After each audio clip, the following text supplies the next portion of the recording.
Hey everyone, welcome to another episode of Spin Cycle, the show for a quick review of albums new and old. And today I'm talking about Kreator's new album, Gods of Violence, which was released on January 27, 2017. So this is the first album of 2017 that I'm reviewing. One thing I love about doing this show is exploring bands that I really don't know much about, and though I might get crucified for this one, Kreator is one of the classic thrash metal greats that I've never really explored. So here I go. Kreator is a German thrash metal band from Essen, which formed in 1982 as Tyrant. They are one of the big four of Teutonic thrash metal bands, which includes Destruction, Sodom, and Tankard. Now, they are primarily associated with thrash, but they had early influence on black and death metal in the 80s. And actually, in their 35 years, their style has evolved from speed to thrash to industrial goth, so they've been all over the place. But now they are firmly in the thrash metal genre and have been since the early 2000s. The band was founded by guitarist Mile Petroza, drummer Jürgen Reil,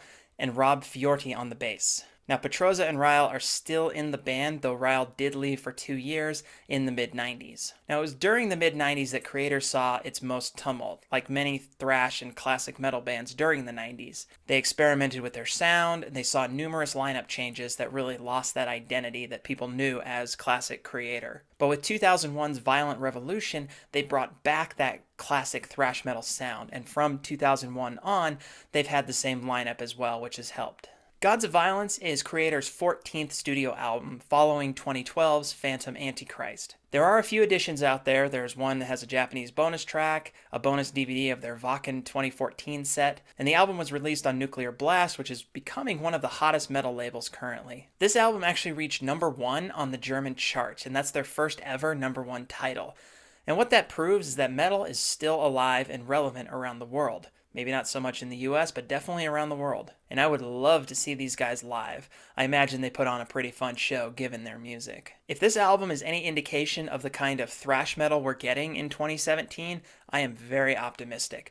While it is certainly aggressive, there is no shortage of melody or thrash riffs. It has that classic feel, but with the production value of a modern release. I can't help but compare it to Testament's Brotherhood of the Snake from last year because both albums are superb.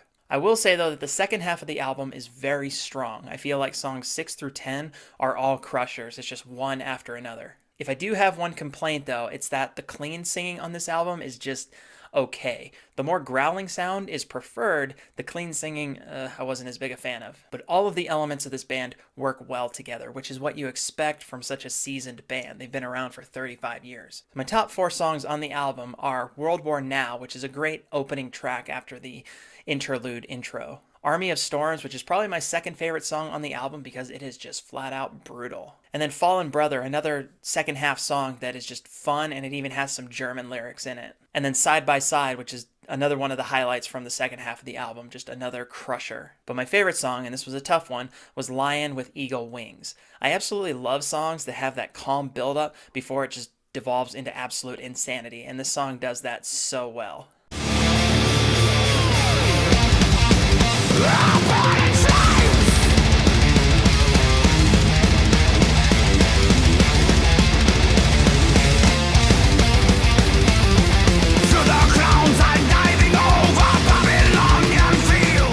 Overall, I don't know how this stacks up to previous Kreator releases, but on its own, Gods of Violence is brutally fun. It's poetic, it's dark, and above all, it has that classic thrash metal sound to the bone.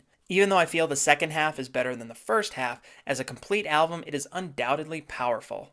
And 2017 is definitely off to a great start with this album, and hopefully its success stands as a highlight for this thrash metal giant. And I will definitely check out more of Kreator's earlier releases. So my top 5 for the week are just some of my favorite guitar solos. The Czar by Mastodon off of Crack the Sky, that whole song is insane, but it has a great guitar solo in it. Hallowed Be Thy Name by Iron Maiden, one of my favorite songs ever off of Number of the Beast, has an amazing guitar solo. Different direction here, Turn It Again by Red Hot Chili Peppers off of Stadium Arcadium. That album has a lot of really good guitar work from John Frusciante. Sick Sad Little World by Incubus off of Crow Left of the Murder. That's one of the highlights from that album, from that early 2000s album. And then arguably my favorite song ever, One by Metallica off of And Justice for All. The solo in that just kills me every time. Let me know your thoughts on Kreator, and if you are a huge Kreator fan, let me know some of the ones I should pick up next. And that does it for this episode of Spin Cycle, and I'll see you guys next week. Bye-bye.